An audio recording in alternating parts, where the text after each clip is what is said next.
14 generadoras de energía que ayer lanzaron nuevamente angustiosos gritos de ayuda durante la instalación del 12º Foro Energético de ANDEG, Asociación Nacional de Empresas Generadoras de Energía, y escenario de angustia, preocupación y la verdad de mucho miedo sobre lo que parece ser un inevitable apagón en el Caribe colombiano debido a la billonaria deuda que aún no paga la empresa Aire, distribuidora y comercializadora en los departamentos de Atlántico, Magdalena y Guajira, con alrededor de 1.3 millones de usuarios y cerca de 5 millones de personas, todos hoy en riesgo de quedarse a oscuras debido a la gravísima situación financiera de la compañía Aire, intervenida hace ya 340 días por la Superintendencia de Servicios Públicos, en un momento en el que adeudaba.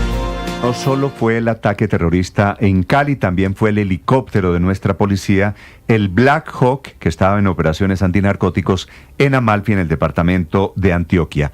Acaba de elevarse, son 13 los policías asesinados en ese atentado. General Carlos Triana es el comandante, el director de la Policía Nacional. Mi general, buenos días. Néstor, muy buen día para usted, para toda la mesa de trabajo, para todos los colombianos que nos escuchan el día de hoy a través de tan importante medio de comunicación. Pues primero, general, la solidaridad en este momento de luto para la Policía Nacional. ¿Cómo fue este ataque, general Triana? Bueno, Néstor, inicialmente quiero decirle, como lo he manifestado, el corazón me duele, el alma me duele, Néstor, porque hoy tengo que informar a través del terrorismo se cegó la vida de 13 valientes policías y dejó otros 4 heridos.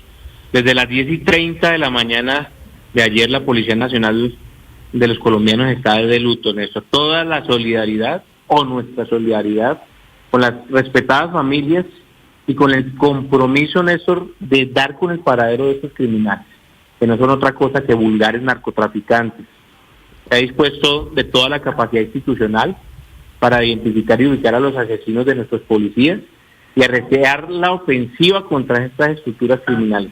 Y como lo dije, llámese disidencia de las FARC, llámese Clan del Golfo, llámese Junta de Narcotráfico, pero al final son narcotraficantes que a través de su actuación criminal hoy enlutan a la Policía Nacional de los colombianos con el asesinato de 13 de nuestros compañeros que estaban en el territorio del nordeste antioqueño erradicando cultivos ilícitos instalados, si se puede llamar así, en este sector del país.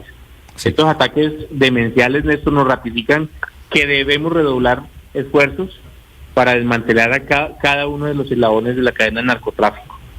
También quiero indicar que, o debo agradecerle a todas las entidades del Estado, a nuestras fuerzas militares, con mi general Cardoso, el comandante del ejército, estamos en Antioquia dirigiendo las operaciones, pero también a los gobernadores, a los alcaldes, a los líderes gremiales, a los medios de comunicación, a la academia, Néstor, y a todos los colombianos. Hemos recibido muchas llamadas de los colombianos. Claro, no puede ser menos. Al igual, general, ¿ya lograron sacar los cuerpos de los policías que estaban allí en el helicóptero? Permítame, Néstor, le termino la idea.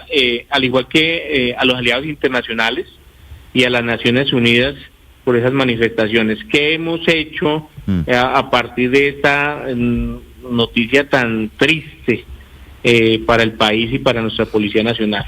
Llegaron los heridos a la ciudad de Montería, van a ser trasladados a Bogotá, y los cuerpos están en Caucasia de estos héroes de la patria que son asesinados de forma cobarde y vil por los narcotraficantes del Frente 36 de las disidencias de la FARC.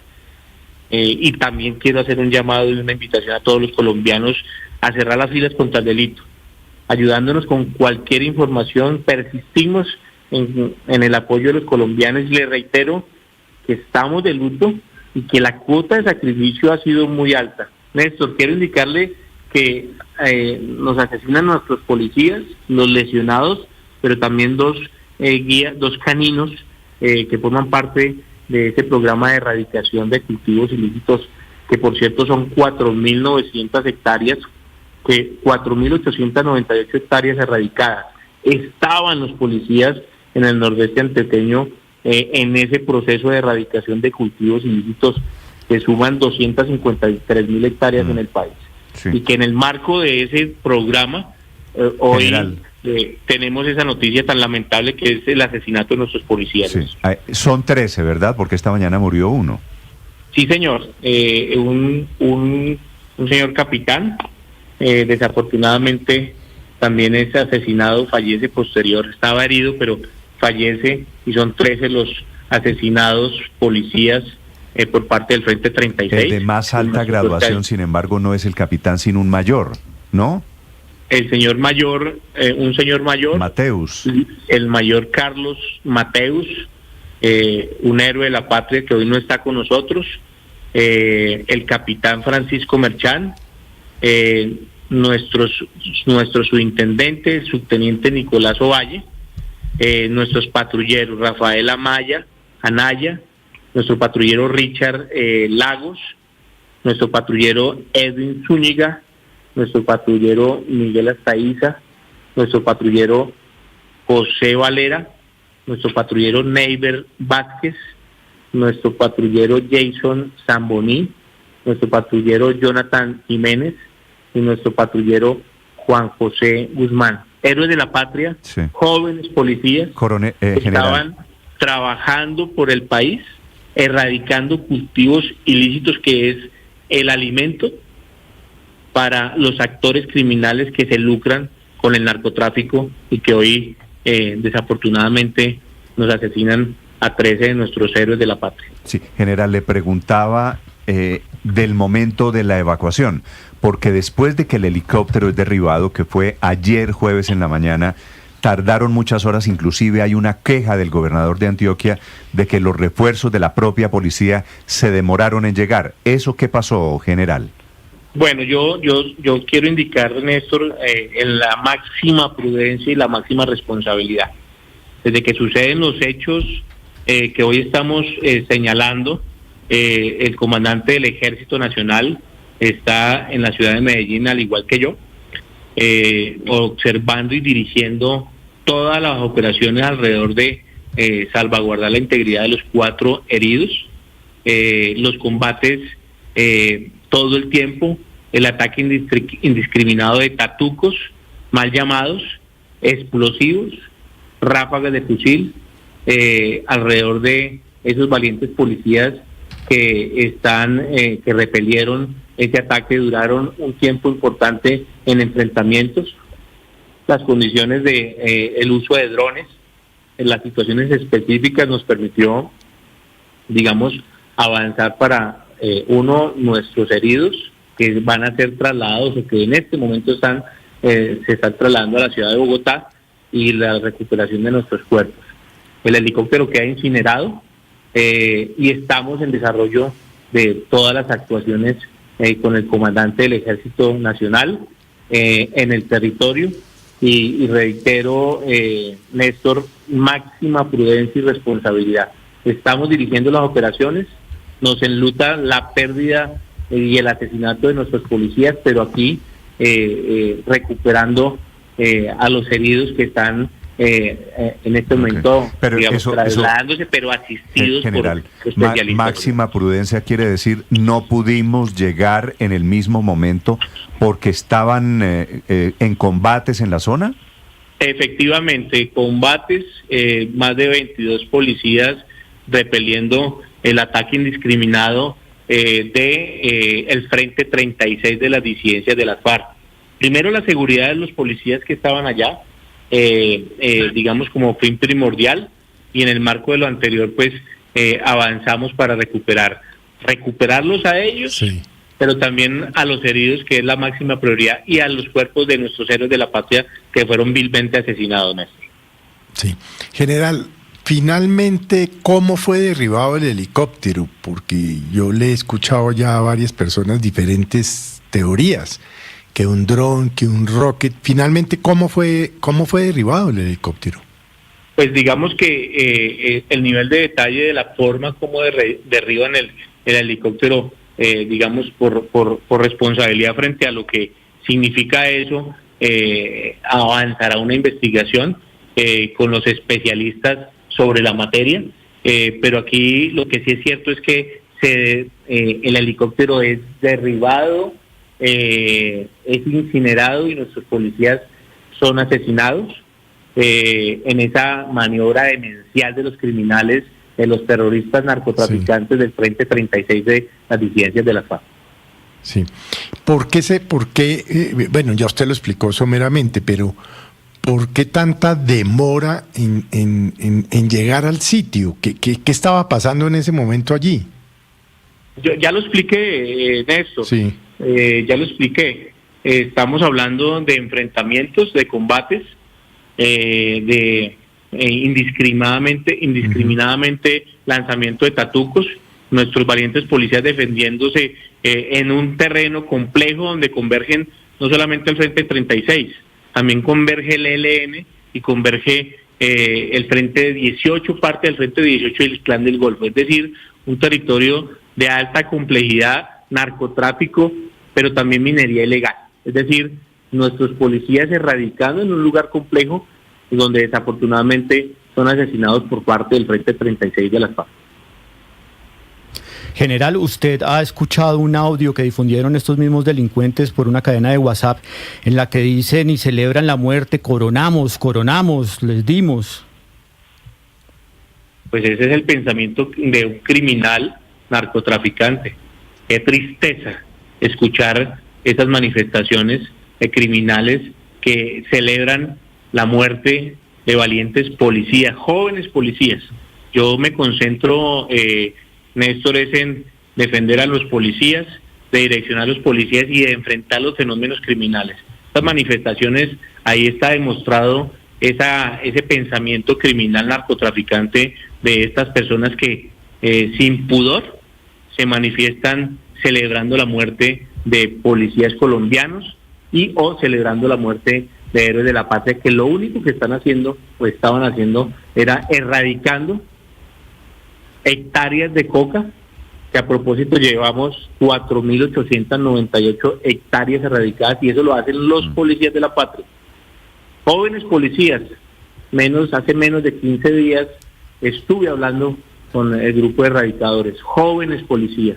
A mí me enluta lo que acabo de manifestar, pero vamos a persistir con los 186.000 policías colombianos para recuperar la seguridad del país en coordinación con el Ejército Nacional. Sí, general. Nadie nos va a doblegar, Néstor. No nos va a doblegar los criminales narcotraficantes que tienen recurso económico, pero que hoy asesinan a nuestros policías, jóvenes policías, héroes de la patria. Los responsables del atentado de ese helicóptero derribado de la Policía General son los señores de Calarcá, disidentes de las FARC. Así es, el Estado Mayor del Frente 36, ahí converge unos malos denominados con unos alias hasta mal planteados, alias Guaricho, alias Barbas, alias Guillermino, cabecillas de esa comisión armada mal denominada, son de esa disidencia que delinque, que narcotrafica y que utiliza la economía ilícita de la minería ilegal para llenarse las arcas y seguir afectando a todo el pueblo colombiano y especialmente a los ciudadanos del nordeste antioqueño. General Triana, ¿usted sabía que estos señores, y usted los está describiendo bien, están dedicados a la minería ilegal, al narcotráfico? ¿Estaban protegidos? La Presidencia de la República y la Unidad Nacional de Protección firmaron el año pasado un convenio para entregarles a estos señores, a los que mataron sus hombres, camionetas, escoltas y gasolina. ¿Usted sabía eso? Sí. Bueno, más que saberlo, yo lo que me concentro, Néstor, es en indicar que estoy de luto, pero que vamos a no, por eso, pero le pregunto respetuosamente, general, policías. Ahora a todos les parecen malos, en el gobierno les parecen malos estos señores de Calarcá, y los tenían protegidos, estaban viajando en carros oficiales, financiados por el gobierno nacional. Digamos que esa discusión alrededor de lo que me acaba de preguntar le corresponde a hablar al alto comisionado para la paz. Yo en este caso estoy desconcentrado en las operaciones policiales, tanto en las ciudades, en las carreteras, en el sector rural, con base en los fenómenos criminales que agobian al pueblo colombiano, concentrados con las capacidades institucionales, y hoy pues lamentablemente perdemos a 13 de nuestros héroes de la patria que estaban erradicando cultivos ilícitos en ese sector del país.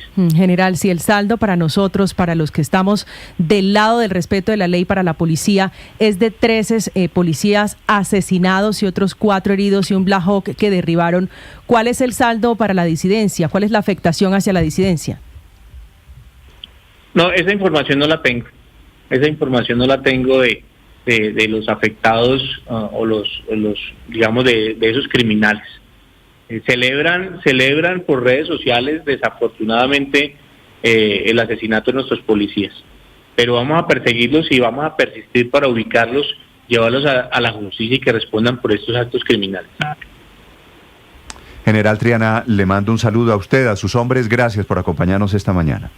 Bueno, Néstor, muchísimas gracias. En luto, saludo y es especial cierto. para ustedes. Gracias, señor. 13 los policías muertos, producto del atentado terrorista del helicóptero antinarcóticos derribado en Amalfi, en Antioquia. Estás escuchando Blue Radio.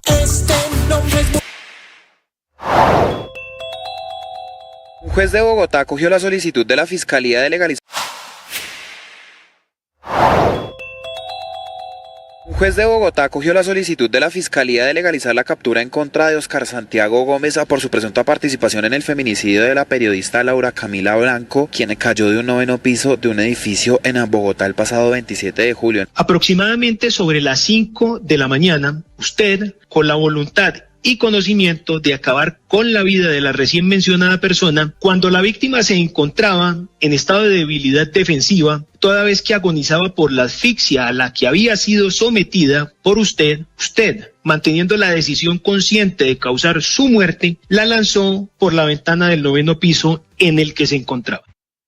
La experiencia espiritual es la oportunidad de encontrarle sentido a la vida, de conectar con nuestro propósito, y desde actuar con inteligencia y serenidad en función de él. Hoy te invito a meditar, hoy te invito a orar, hoy te invito a tener vida interior, a reconocer lo que está dentro de ti. Y ve más allá de lo material, más allá de lo útil. Esa también es la espiritualidad, captar el sentido de las cosas en lo que son. En el oracional El Man está vivo, hoy el tema más allá del dinero. Espero que lo veas, que lo hagas. ¡Ánimo! Tú sabes. Una de las 2 decisiones del Consejo de Estado de las últimas horas es la que le pone freno a la norma impulsada por el presidente Gustavo Petro que obligaba a las entidades nacionales a destinar un 33%. Señor gobernador Rendón, buenos días. Muy buenos días, Néstor. Un saludo especial para usted y todos los oyentes. Andrés Julián Rendón es el gobernador de Antioquia, el departamento también afectado por este ataque terrorista de las últimas horas. Gobernador, ¿por qué su queja de que la policía llegó tarde? Néstor, mi queja es porque nosotros a las 11:30 de la mañana teníamos un saldo lamentable de 6 uniformados muertos y otro tanto heridos. Y el último dato que tenemos es un registro aún peor, 13 uniformados muertos y 3 heridos. Y no es un ataque ni mucho menos a la policía, a quien respeto y aprecio profundamente, a todos sus uniformados, sé el valor que les asiste a los soldados. Es una falta de determinación del gobierno nacional, una conducción eficiente de las capacidades en su conjunto. No puede ser que 30 bandidos, que es lo que nosotros suponemos por información que se ha recopilado, son los que delinquen en esa zona por parte de disidencias FARC, hayan puesto en jaque casi durante 24 horas a la institucionalidad en su conjunto. Ese es mi lamento, un lamento más institucional y sobre todo que nunca ha estado enfocado ni ha tenido la pretensión de afectar la llavería moral de nuestros soldados y policías. Sí, gobernador, ¿quién está ejerciendo control territorial en esa zona en consecuencia? Nosotros hemos sido muy insistentes en que por cuenta de esa política equívoca de Petro de la paz total, disidencias FARC han crecido en Antioquia un 70%, Clan del Golfo un 60%. Nosotros llegamos a tener tan solo 900 hectáreas de coca, hoy tenemos más de 20.000. municipios del norte, el nordeste de Antioquia, que habían sido libres de coca, declarados libres de coca, hoy son de nuevo enclaves cocaleros. Y si a esto se le suma el precio del oro, pues todo eso ha implicado una explotación inusitada de manera ilegal de yacimientos, engrosado las rentas criminales que los tienen estrenando uniformes riquísimos, con tecnología como esta que pusieron infortunadamente ayer al servicio del terror, y con la que no cuenta la fuerza pública. ¿Cómo se explica usted, por ejemplo, que una brigada como la Cuarta en Antioquia, que tiene bajo su jurisdicción más de 90 municipios, el gobierno nacional este año le hubiera enviado 32 millones de pesos para inversión? Sí, cuando nosotros hablábamos de tener que imponer esa tasa de seguridad para recaudar 1 billón de pesos, no lo hacíamos por capricho, ni porque quisiéramos tener más recursos, sino porque entendíamos ya hacia finales del año pasado la precariedad dotacional de infraestructura locativa, de equipamiento en el que estaban los soldados y policías, el abandono tan grande por parte del gobierno nacional, que se dedicó a ver crecer a los grupos criminales, a enviar señales equívocas de ceses al fuego, etcétera, y a no proteger, gobernador, a nuestros uniformados de manera institucional. Le pregunto de quién ejerce control territorial allá, porque encuentro una entrevista no muy vieja del señor Calarcá, que es el jefe de esta columna de disidentes de las FARC, de hace un par de meses, un poquito más de 2 meses, en la revista Semana, en donde dice este señor Calarcá que él va a votar, que responderemos, si me preguntan por quién votar, responderemos que por los de Petro. Esta declaración, vista con un poquito de contexto hoy, preguntado quién ejerce control territorial, digo, ¿estos señores tienen la capacidad también de coerción electoral? Pues, Gustavo, el Estado, cuando es bien conducido, la capacidad en su conjunto de nuestra fuerza pública, cuando es bien conducida, bien liderada, cuando es querida, cuando tiene un tratamiento recíproco, es capaz de doblegar a cualquier criminal. Pero ¿qué pueden pensar soldados y policías si ese mismo criminal como alias Calarcá hace un año, en un retén que hizo el ejército en el municipio de Barbosa, lo capturó a su compañera sentimental, a sus principales secuaces, frente a 36 cabecilla Firu, alias Firu, frente a 18 cabecilla Le Ramiro, con armamento, con dinero, y Petro y su fiscal de bolsillo, la fiscal Camargo, los declararon gestores de paz y los liberaron. ¿Qué le puede quedar en el corazón a un soldado, a un policía, cuando recuerda eso y además se les fuma de las manos por cuenta de una decisión equivocada del gobierno nacional y de la fiscal Camargo de convertir gestores de paz a unos criminales? ¿Cuánto dolor nos hubiésemos evitado en el Guaviare, en el Valle ayer, hoy en Antioquia, si ese criminal estuviera tras las rejas? Es muy triste esto, Néstor. Obviamente, nosotros tenemos que seguir todos los días luchando por afianzar el control territorial, que ha sido una función muy esquiva al Estado colombiano, que la cumple de manera intermitente y que cuando deja vacíos, por supuesto, en un país tan rico donde la coca, que es una maleza y donde menos cosechas da, en Antioquia da 4 cosechas en el año. Usted le mete una pala a un río en Antioquia y le da oro, y en muchos otros sitios del país. Y si usted no controla el territorio y no tiene la disposición de fuerza en los distintos sitios, pues siempre va a haber un criminal que posee insurgente o de contrainsurgente, pero que realmente tiene como único propósito capturar esas rentas. Sí, gobernador, volviendo a la escena, a Amalfi, Antioquia, y a su queja por la demora en el respaldo, en el apoyo para esos policías allí, ¿cuál es su queja suya? Y que se le ha escuchado también a su secretario de Seguridad sobre el capitán, que creo que es apellido Merchán, y sobre el apoyo que no llegó. El capitán, infortunadamente, terminó muriendo porque estuvo esperando una evacuación oportuna por parte de las autoridades. Y yo sé que es difícil. Es que si fuera fácil, tal vez los mismos vaqueanos de la zona los hubieran ayudado. Yo sé que es una situación compleja, pero no me van a decir a mí que 30 bandidos pusieron en jaque casi durante 24 horas a toda la fuerza pública en su conjunto. Yo me resisto a creer eso. A pesar de la forma en que Petro ha desmantelado la la fuerza pública, allí todavía hay capacidades para sobreponernos y para doblegar a cualquier criminal.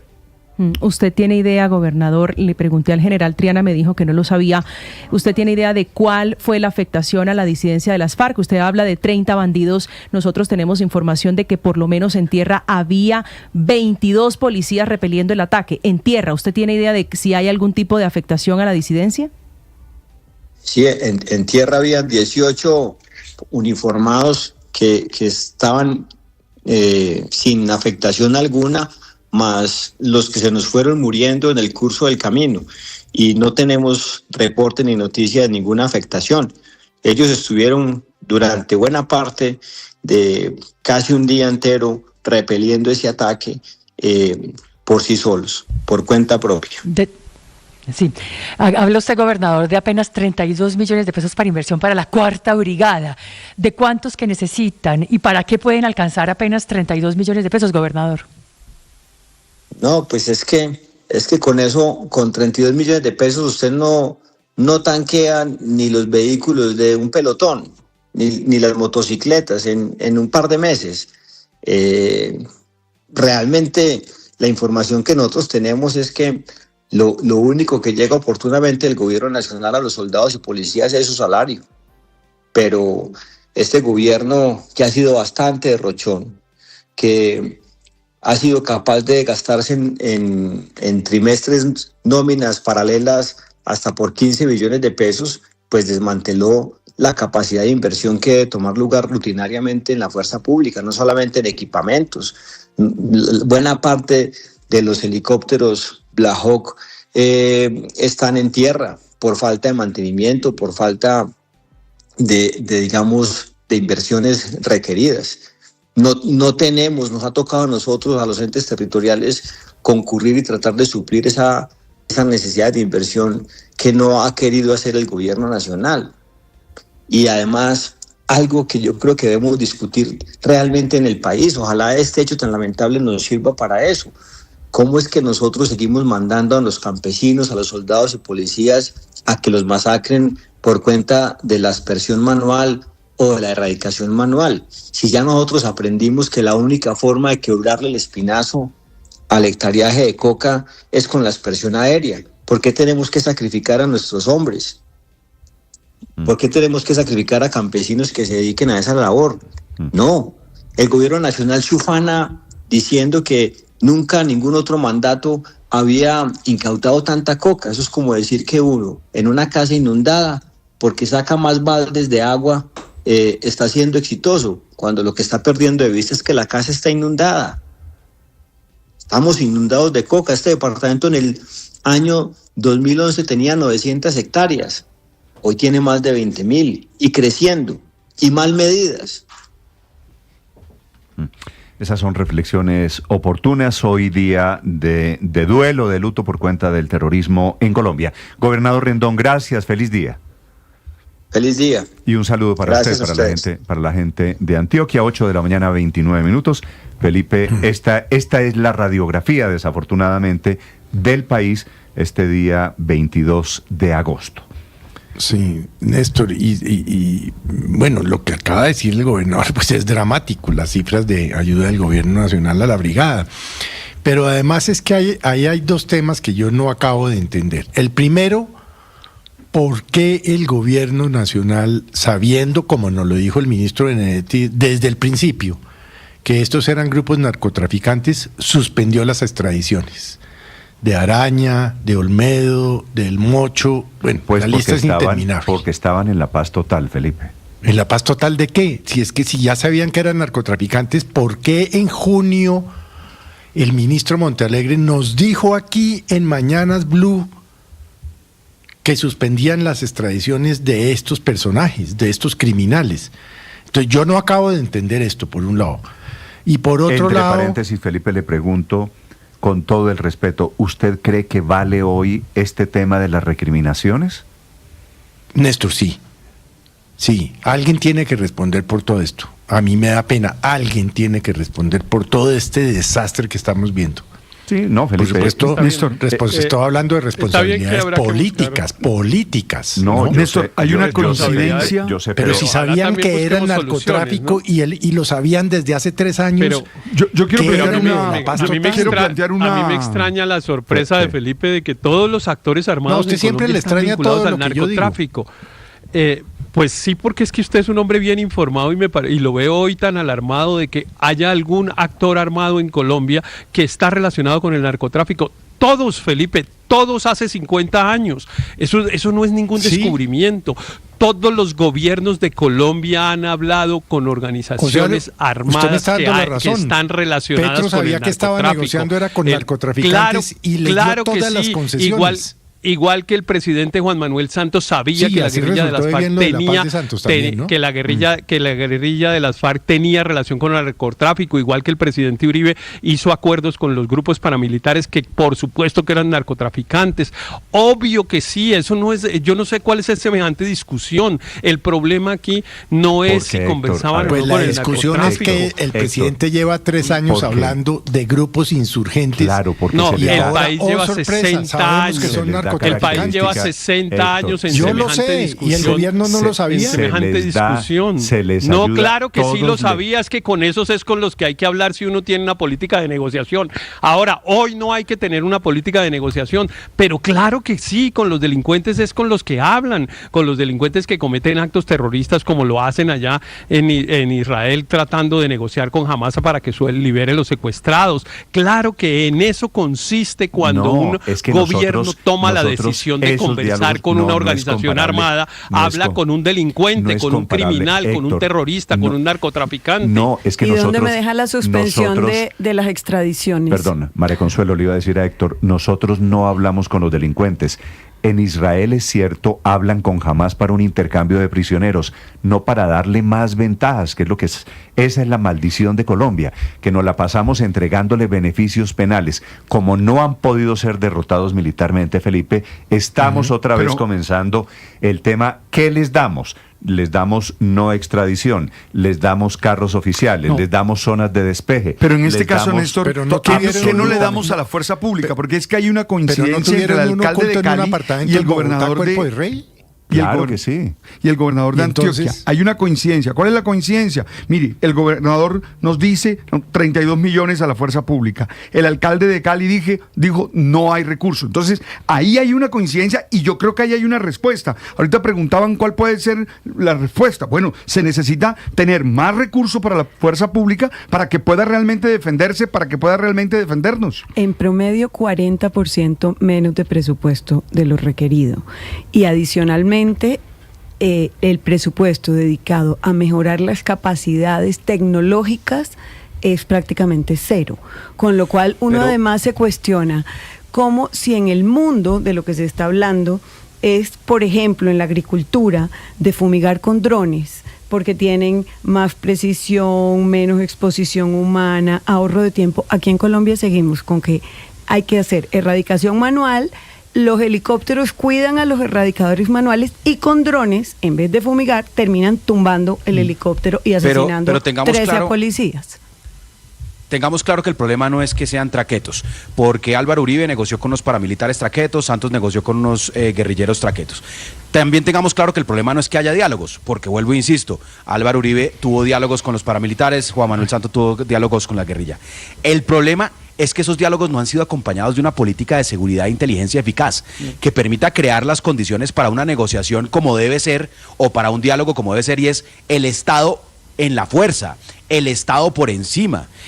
¿Para qué? Para negociar o un sometimiento o un proceso en condiciones donde sea el Estado quien tiene la capacidad de verdad de fijar las condiciones, porque si no, los delincuentes saben que los van a matar, les va a caer un bombardeo en la noche, como pasaba con la guerrilla de las FARC, o van a perder el control territorial. Entonces, aquí lo que ha fracasado no es que haya cambiado la realidad y que ahora son traquetos y antes no eran traquetos, no, siempre han sido traquetos. Y claro, a veces se ponían el brazalete de las guerrillas o el brazalete de los paramilitares para buscar beneficios políticos. Aquí lo que ha cambiado es que lamentablemente, la política de paz del gobierno de Gustavo Petro ha sido ingenua y no ha combinado zanahoria con garrote, ha sido solo zanahoria. Puede ser. Y el garrote está llegando hasta ahorita. Y estamos hablando de esta tragedia porque hasta ahora se dieron cuenta que tenían que tener garrote, que tenían que recuperar el Micay, que tenían que recuperar el control territorial. 70 generales del Ejército Nacional y de la policía. Y le reduce el presupuesto así. Ingenua cuando reduce el presupuesto de las fuerzas militares y le da todas las prebendas a lo que ahora son junta del narcotráfico. Felipe, siempre se llama ingenuo la eso, verdad es que siempre estos señores, los de la guerra en Colombia, siempre han tenido una pata, Felipe, en la financiación ilegal. O la minería o el narcotráfico, entre otras cosas, me recuerdan aquí eso no lo desconocemos. La verdad es que parece que los únicos que no se habían dado cuenta era el presidente y sus personas. ¿Se acuerda? La política y la ideología de los de derecha y de izquierda con Pablo Escobar, por ejemplo. Hacen la política y la ideología de los de derecha y de izquierda hacen diagnósticos equivocados cuando todos sabemos cuál es el diagnóstico real. Lo decía ahorita Luis Ernesto, en Colombia lo único que ha funcionado es combinar presión militar con negociación. Las grandes reducciones de violencia se dieron con Uribe en la negociación con los paramilitares y con Santos en la negociación con las FARC. Lo demás es carreta ideológica que yo no sé quién se la cree todavía, que solo la negociación o que solo la fuerza. Pues Petro, ¿no? Pero por eso. Y los del otro lado también, que solo quieren bala, si la bala fuera, pues hacía rato se habría solucionado esto. Pero lo que ha cambiado en estos días o ayer son las declaraciones del presidente Petro en el tema de terrorismo y de la internacionalización, porque si usted mira, es pronto para decirlo, pero es posible que vamos hacia allá, porque Estados Unidos está haciendo un giro en materia de lucha contra el narcotráfico en América Latina. Esa imagen que vemos pues de los barcos en el Caribe puede ser una fantochada o puede ser una decisión seria. Y si el gobierno Petro también hace un giro hacia la internacionalización del problema y enfocarlo como terrorismo, puede haber una coincidencia y eso tiene unas ventajas. Ojalá sea así y hay que estimular a Petro con cierta unidad y tranquilidad en vez de echar la culpa de lo que viene pasando hace décadas. La primera ventaja es que no, perdóneme, no viene Álvaro, no es cierto que venga pasando hace décadas. Es el gobierno del presidente Petro el que suspendió extradiciones. Lo que viene pasando, este tipo de tragedias pasan hace décadas. ¿Qué hubiera dicho usted si en esta otro nueva gobierno, política, si en otro gobierno le ponen Néstor, carro? Pero déjeme planteo. No, le estoy preguntando, ¿qué hubiera dicho usted si en otro gobierno, cualquiera de los anteriores, le ponen casa, carro y beca a los terroristas? Con todo respeto, Néstor, a mí esa politización infantil de las políticas de seguridad me parece que no contribuyen. Por eso dije, el diagnóstico es claro, este gobierno se está equivocando, el ciclo de negociación está más que acabado, viene un ciclo de mano dura para lograr cierto equilibrio, eso es evidente, pero Petro está haciendo un cambio y hay que verlo. A mí me alegra mucho la madurez de todos los argumentos que escucho esta mañana. 8:38, señor Don Aurelio. Néstor, uno puede hacer dos discusiones. La discusión estructural, bueno, y podemos empezar por leer el libro de Monseñor Campos y de Umaña y hacer toda la discusión estructural y hacer un ensayo aquí sobre el tema. Pero aquí el punto central es cuál ha sido la política de paz y la política de seguridad del gobierno Petro. Y ambas han fracasado. Es evidente, y lo hemos dicho varias veces, aquí lo ha dicho Humberto de la Calle, lo ha dicho Sergio Jaramillo, Petro se equivocó otorgándole un estatus político inmerecido a esos reductos narcotraficantes que quedaron después del acuerdo de paz. Se equivocó en eso. Eso había crecido seguramente porque no se ocupó el territorio en el gobierno anterior de Duque. Por supuesto que eso puede entrar en la discusión, pero que Petro se equivoca de cabo a rabo en todo el manejo de la concepción del proceso de paz, no hay ninguna discusión. Digamos que excepto el ELN, seamos amplios, todos los demás grupos eran grupos que eran en esencia narcotraficantes, en esencia delincuentes y criminales a los que seguramente hay que buscar una forma de sometimiento más allá del ejercicio de la fuerza del Estado. Pero empezó mal, fue eximiéndolos de eso, graduándolos de grupos políticos en armas y mire cuál es el resultado. Por eso le preguntaba a Aurelio a Felipe si vale la pena Néstor. entrar en esa cadena de recriminaciones hoy, porque seguramente, claro que por supuesto que ha habido errores de este gobierno, Néstor. pero por Néstor, otro más lado, que estamos, recriminaciones- Felipe, lo que le decía es, déjeme echar este cuento, Sí. estamos en año electoral, Sí, ¿cierto? sí. Y aquí de lo que se trata es de arreglar los problemas. Le sugiero no nos quedemos mirando quién es el responsable de los problemas. Y lo más fácil siempre y lo acertado siempre es decir, el gobierno tiene la culpa. Claro que aquí mucha de la responsabilidad la tiene el gobierno, no tengo ninguna duda, Felipe. También le sugiero ¿Usted vio que ayer, hoy seamos usted vio capaces ayer de a los pensar. candidatos que votaron por Petro o que trabajaron en el gobierno de Petro insultando a Petro por esto? Bueno, Felipe, es que es el que cómo momento. no le va a hervir a usted la sangre en esto. Felipe, es el momento. El oportunismo sobre el cadáver de los policías y de los ciudadanos asesinados ayer en Cali y en Antioquia. Pero además... El oportunismo, Sí. como buitres, como moscas sobre la Pero mierda, es que, Felipe, yo no sé. Estamos en campaña electoral. Pero y bueno. es inevitable también que cada político haga sus propuestas el día de hoy, a ver cómo salimos del enésimo berenjenal de las guerras en Colombia. Así que, Sí, Felipe, pero Néstor, eso de utilización de los políticos, sí, los políticos son todos oportunistas, Felipe. Sí, un asco. Todos caen como buitres. A ver, sí, pero toca escucharlos porque es que el año entrante, en 9 meses, elegimos presidente claro, de la República. y están diciendo muy poco, que era mi reclamo más temprano, Néstor. Yo francamente no veo que nadie esté diciendo nada que uno pueda decir, ve, esta parece ser una buena idea para resolver este trágico problema colombiano. No veo ninguna, porque claro, están haciendo política reclamándole al presidente Petro con toda la razón. La política de paz total ha sido un desastre y ha generado, claro que consecuencias muy malas. En eso nos podemos hacer un juicio histórico y el presidente Petro no tiene cómo salvarse de ese juicio histórico porque evidentemente ha tomado decisiones profundamente equivocadas. Pero lo que los ciudadanos debemos reclamarle a quienes pretenden ser nuestros líderes políticos es que no se queden ahí, porque eso ya lo sabemos, que tampoco se queden en calificar a los grupos criminales como criminales, terroristas, asesinos, no sé qué, porque eso también ya lo sabemos, que superemos lo que ya sabemos y que no digamos cosas como es que vamos a copar el territorio de Jamundí, ahora sí. Era que no se nos había ocurrido copar el territorio de Jamundí o el de Suárez o el de Caloto o el de cualquier municipio de Colombia. Pues claro que eso se nos ocurrió desde el día que nacimos a todos, que el Estado colombiano tiene que copar su territorio integralmente. La pregunta es cómo, y yo no oigo ninguna respuesta inteligente. Por ejemplo, y yo sí creo que nosotros tenemos la responsabilidad de tratar de procurar un debate pues serio. Por ejemplo, sobre el tema de la plata.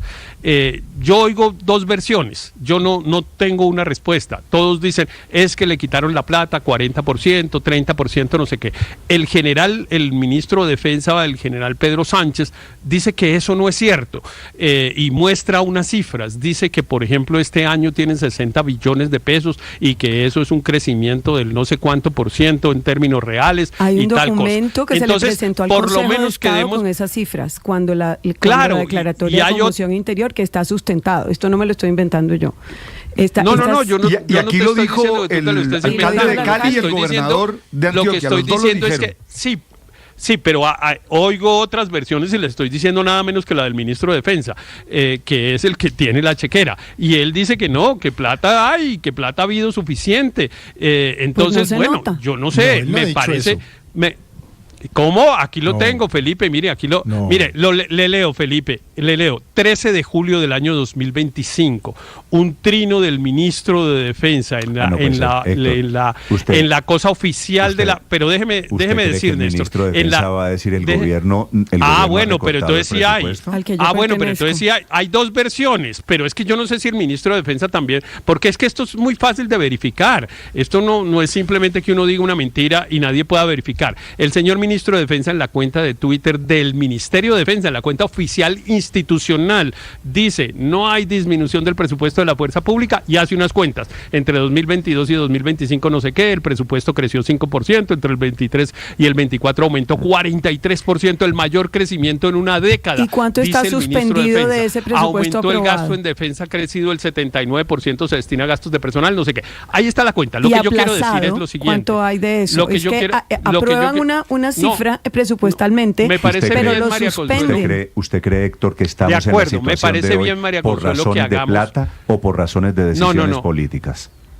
Por decisiones políticas, sin duda, las decisiones políticas del presidente Petro han sido muy malas en ese cuento de la paz total, y además ha habido una ausencia absoluta de política de seguridad durante 3 años, bueno, listo, y claro que todo ha sido no muy hay malo. discusión. Ahora, en tema, allí no hay discusión. Ahora, en temas de plata, pues yo veo que hay dos versiones, y le acepto a María Consuelo la teoría de que probablemente han suspendido unos rubros presupuestales, y en fin, lo que yo estoy llamando es a que, de verdad, este es un tema que es muy importante para los colombianos, y que tratemos de desarrollarlo y de analizarlo seriamente, no tratando de sacar réditos electorales, porque seguimos siendo presos de los intereses de los políticos. Los políticos salen y entonces que Petro hizo todo esto y que le entregó el país a los criminales y que el pacto de la picota y que no sé qué. Con eso no nos resuelven el problema. Necesitamos es que ya Petro se va, ya Petro le queda menos de un año, ya Petro se va. Lo que yo quiero saber es de los 79, hoy debe haber uno nuevo,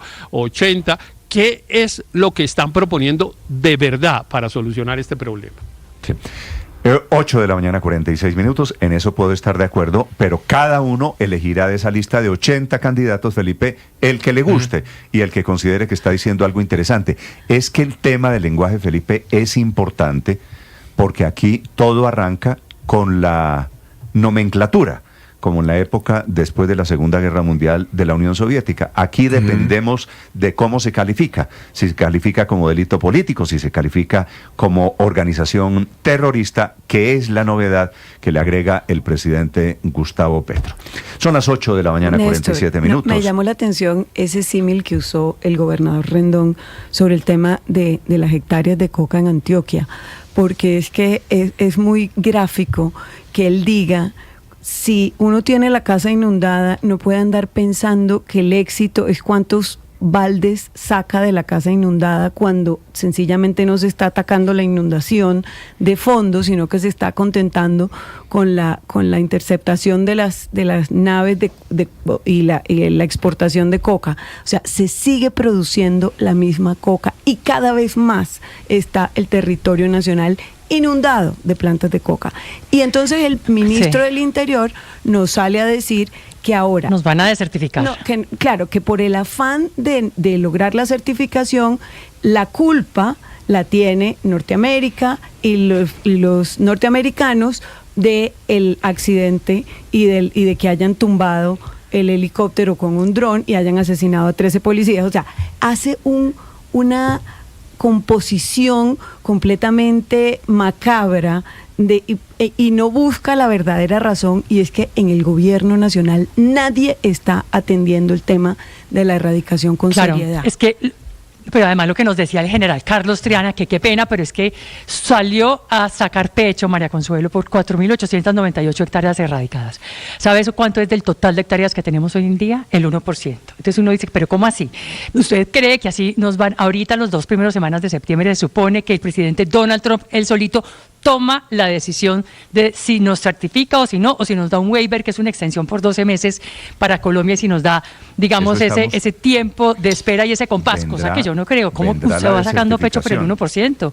Pero otra cosita, para corregir a Héctor, hay que tener en cuenta que una cosa es el presupuesto de defensa como tal, y otra cosa el presupuesto de inversión en defensa, que es de lo que se vienen quejando tanto el gobernador de Antioquia como también el alcalde de Cali, que una vez más dijo: a nosotros nos han recortado 30% el presupuesto de inversión. Y el gobernador de Antioquia fue, digamos, de alguna manera, como uno corrige esta cifra, donde dice: la 4ª brigada, que es la más importante aquí, que tiene Medellín y Antioquia por lo demás, recibe 32 millones de pesos para inversión. ¿Con eso usted qué se compra? ¿Un dron? ¿Si acaso? 8:49 minutos. Para terminar, don Aurelio.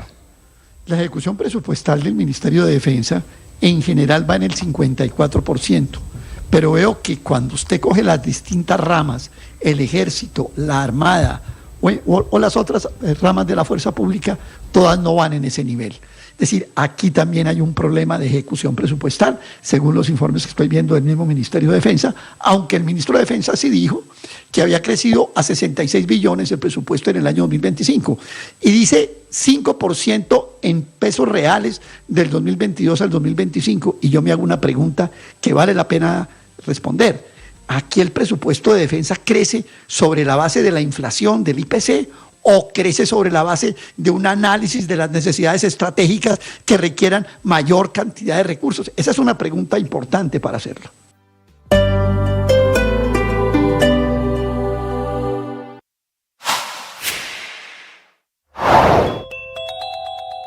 Terrorismo en Colombia después de los muy graves atentados de las últimas horas en Cali y en Amalfi, en el departamento de Antioquia, en donde en total hay 18 personas muertas, 12 policías asesinados que iban a bordo del helicóptero y los otros 6 que son los muertos trágicos de los atentados, incluyendo abuelos, niños, 80 heridos en Cali, que amanece militarizada.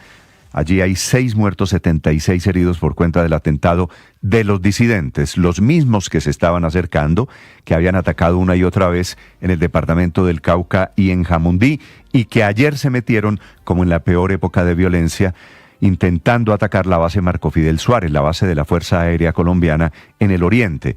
Hubiera podido ser un daño infinitamente mayor si estallan los 2 camiones bombas que intentaron activar.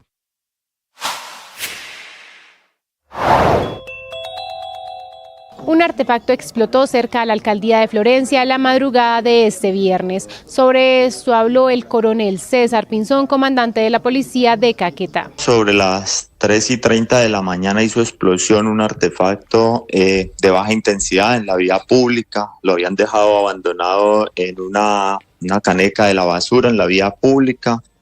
No tenemos afectaciones a la vida ni a la integridad de personas, algunos daños materiales pues en una droguería que era lo más cercano que había allí. ¿El atentado fue contra la droguería, coronel? Es probable, está muy cerca la droguería, sin embargo, pues fue en la vía pública. Estamos en este momento en el desarrollo del plan de búsqueda de información para aclarar pues estos hechos. ¿Y tienen alguna idea sobre los autores o las razones de este atentado? No, por ahora no. Estamos haciendo el proceso de recolección de información. No se descarta que tenga que ver por algunos temas relacionados con extorsiones. Sigan la entrevista completa en nuestro canal de YouTube. En Blue le ponemos cara a la radio.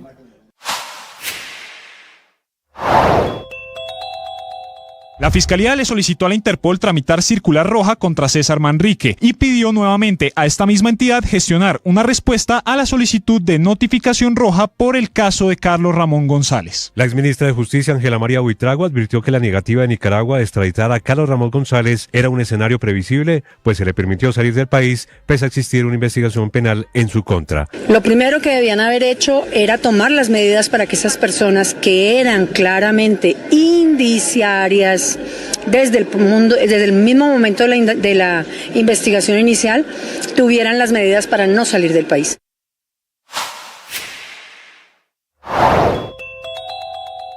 Previo a la explosión de un artefacto en Florencia, circularon audios advirtiendo a la ciudadanía que no transitara por el centro. Sobre esto habló el coronel César Pinzón, comandante de la policía de Caquetá. Ayer, luego de los hechos en Cali, empezó de manera masiva, digamos, eso lo que genera, esos hechos de Cali, pues generan miedo, temor y de manera masiva circularon por WhatsApp algunos comunicados, ¿no? Algunos no mencionaba a Florencia, otros sí. Inmediatamente empezamos a reactivar y a reforzar nuestros dispositivos de seguridad, revisiones con unidades de antiexplosivos. Estás escuchando Blue Radio y bluradio.com. Atención, hay 2 noticias urgentes, ambas tienen que ver con la Cancillería. La primera, la Procuraduría está llegando a la Cancillería a hacer una inspección para recoger información sobre el caso de Carlos Ramón González, sobre quién pidió el permiso, sobre quién autorizó la gestión alrededor de la residencia de Carlos Ramón González. Sergio Barbosa. Hola Néstor, sí señor, pues mucha atención porque delegados de la Procuraduría General de la Nación en pocos minutos llegarán a la Cancillería para hacer una inspección, esto con el fin de recabar información y recolectar pruebas sobre la extensión de la residencia de Carlos Ramón González en Nicaragua y su hospedaje en la sede de la Embajada de Colombia en Managua. Esta fue una orden, Néstor, de la Procuradora Delegada de la Sala Disciplinaria de Instrucción de la Procuraduría, tras considerar que esta visita puede aportar pruebas importantes sobre las tareas del exdirector del DAPRE, quien está vinculado al escándalo de corrupción al interior de la Unidad Nacional de Gestión del Riesgo. Incluso, Néstor, en las últimas horas la propia Fiscalía le volvió a insistir a la Interpol para que emita la circular por Carlos Ramón González, quien hoy está asilado en ese país pese a la orden de captura en su contra, y lo que dijo la Fiscalía es que desde el 4 de julio hicieron esa solicitud y hoy no han obtenido respuesta alguna. Es la noticia hasta hora de la mañana, Néstor. ¿Esa inspección debe durar o está buscando a quién en particular, Sergio? Documentación, Néstor, que permita dar cuenta sobre el hospedaje o la extensión del hospedaje de Carlos Ramón González en Nicaragua. Y en la Embajada de Colombia en Managua en particular. Gracias, Sergio, estaremos pendientes. La otra noticia, Felipe, es increíble. Sí. Están a punto de hacer el anuncio oficial, se los anticipamos aquí otra vez a través de la figura de la urgencia manifiesta. Van a prorrogarle el contrato de los pasaportes a Thomas Gregg & Sons. Tiene razón Felipe en esa cara. Terminó el gobierno del presidente Petro, el contrato, bueno, pero es que el contrato terminaba, Felipe, la semana entrante, que es el último día. 1 de septiembre, sí señor. Agosto tiene 30, 31, ¿no? 30 días tiene septiembre con abril, junio y noviembre, de 28 solo hay uno, los demás de 31. Bueno, tiene 31 días. Agosto tiene 31 días. El contrato con Thomas Gregg & Sons va hasta el 31 de agosto y acaban de lograr un acuerdo para prorrogárselo hasta el próximo mes de abril. La buena noticia es que no nos quedamos sin pasaportes. Hasta abril. La mala noticia, Felipe, bueno, sí, pero en abril yo espero que la imprenta nacional esté lista. En abril vuelven y le prorrogan. En abril vuelven y le prorrogan. Esto parece un chiste, Felipe, pero digo, es verdad. El gobierno acaba de lograr el acuerdo. Noticia urgente, Ricardo Ospina. Hola Néstor, buenos días. Terminó la novela, o por lo menos este capítulo de la novela de los pasaportes para los colombianos. Como usted lo dice, efectivamente, Blue Radio ha podido confirmar con fuentes oficiales que ya se firmó la urgencia manifiesta por parte del gobierno nacional, que es el vehículo que le permite hacer la prórroga del contrato para la expedición de pasaportes a través de Thomas Gregg & Sons desde el 1 de septiembre de este año hasta el 1 de abril del 2026. De esta manera se evita la posibilidad de que los colombianos nos quedemos sin la posibilidad de renovar o de solicitar por primera vez pasaportes. Queda la gran duda sobre si en estos 7 meses, que era el lapso que quedaba descubierto frente al convenio firmado entre la imprenta y la Casa da Moneda de Portugal, estaba ese limbo de los 7 meses, mientras en ese lapso debería adecuarse tanto la imprenta como la Casa de la Moneda de Portugal para poder tener todo el proceso, las máquinas y lo que significa la expedición de los pasaportes.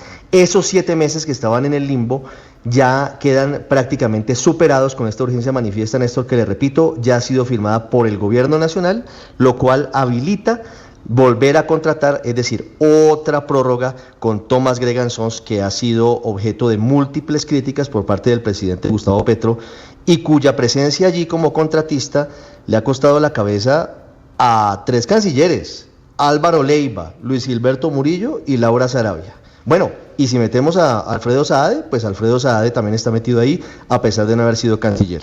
La conclusión es que hubo el gobierno que volverle a prorrogar el contrato a Thomas para evitar una crisis de pasaportes en el país. La vigencia del contrato del acuerdo de la urgencia manifiesta, Ricardo, sería hasta el 1 de abril, es decir, 7 meses. Correcto, que era el mismo periodo en el que supuestamente o deben adecuarse tanto la Imprenta Nacional de Colombia como la Casa de la Moneda de Portugal para asumir el trámite el 1 de abril de 2026. Esos 7 meses de urgencia manifiesta ya queda todo finiquitado para que en las próximas horas se firme la prórroga una vez más. Yo creo que ya es la 4ª o la 5ª prórroga. ¿De cuánta plata? Es la 3ª. ¿Prórroga de cuánta plata? ¿Sabemos? Es una gran pregunta, Néstor. Hay que hacer el prorrateo, hay que hacer el cálculo, pero pero eso no debería bajar de 50.000 millones de pesos, si no es más plata, porque Muy son bien. 7 meses. Ricardo, gracias. Reporte noticia de última hora. Felipe, esto lo que quiere decir es, terminó el gobierno. En abril del año entrante, cuando se acabe el contrato, ya estará en los últimos estertores el gobierno del presidente Petro. No les alcanzaron 4 años para organizar el tema trágico de los pasaportes. Sí, todo por un capricho del señor presidente de la República. ¿Se acuerdan de que lo comentamos? El Claro, trino. Felipe, dimos la vuelta, todo para quitarle el contrato. Esa fue la cruzada ideológica del presidente Petro. Quitarle el contrato de los pasaportes a Thomas Gregan Sons. Terminaron los 4 años, Felipe. Y no pudo. Bueno, Y Laura Sarabia, que pedía esto, terminó Pero me yéndose, parece ¿no? una buena noticia, Néstor. Lo que usted está contando, yo está sé, contando Espina, es una magnífica noticia porque por lo pronto hasta abril no nos vamos a quedar sin pasaportes. Felipe, no, es buena noticia en el sentido de que, pues sí, tenemos garantizados pasaportes hasta abril. En abril, cuando esto esté a punto de terminar, volverá... Le hago una pregunta. En términos de plata, ¿cómo es? En términos de plata, ¿era mejor el contrato o era mejor tantas prórrogas? No sé, padre, no sé. Ahí hay que sumar y restar. Esa es una buena pregunta, pero debería ser más o menos equivalente, me imagino, porque eso es como un valor por pasaporte producido. Y entonces, pues, me imagino que debe ser más o menos igual hacer un contrato de 1 año que hacerlo cada 3 meses o algo así. Pero a mí sí me parece que primero, obviamente, es un ejemplo de pésima gerencia. Pues es una cosa realmente espantosa todo lo mal que hizo la imprenta nacional nunca se pudo alistar para tener las máquinas